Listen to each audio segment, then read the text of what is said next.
മകൾക്ക് 2 മക്കൾ. വൈഫിന്റെ പേര് സിമി.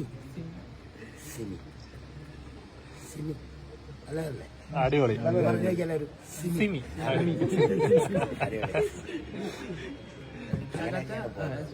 ചാക്കോച്ചന്റെ പടത്തിൽ നല്ല ലൊക്കേഷനിലാണോ വരുന്നത് ഷൂട്ടിംഗ്? അതെ അതെ. ചാക്കോച്ചൻ, അമ്പാൻ, ദിലീഷ് പോത്തൻ സാറ്, പിന്നെ ഞാന്, പിന്നെ ശരണ്യ നമ്മുടെ മറഡോണയിലെ നായക കൊച്ചിലെ ആ കൊച്ചു ഒരു വനത്തിലാണ്. തിരുനെല്ലി തിരുനെല്ലി തോൽപ്പെട്ടി ലെതർപ്പെട്ടി. ഇൻവെസ്റ്റിഗേഷൻ ജോണറാണെന്ന് തോന്നുന്നു. ഇൻവെസ്റ്റിഗേഷൻ ജോണറല്ല. അതെനിക്ക് അതിനെക്കുറിച്ച് അങ്ങനെയൊന്നും പറയാൻ പറ്റില്ല. ഈ സിനിമയ്ക്ക് ഒരിക്കലും അതെന്തോ ഒരു ജോണറാണെന്ന്